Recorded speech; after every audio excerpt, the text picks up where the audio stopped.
Wala pang napopost sa social media mula sa Birmingham sa London.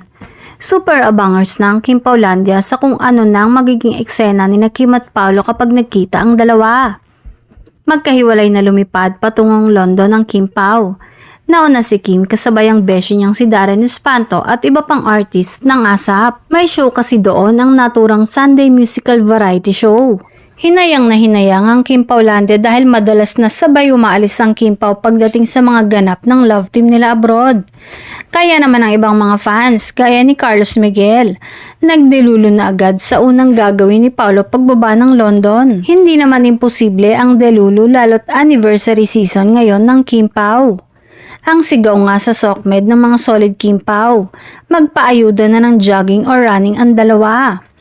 Madalas na sa mga out of the country event ng Kim Pao na isinisingit nila ang tumakbo kahit may jet lag pa ang mga ito.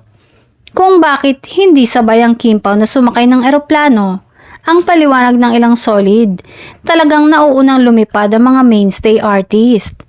May mga briefing pa kasi ang mga ito para sa show at rehearsal.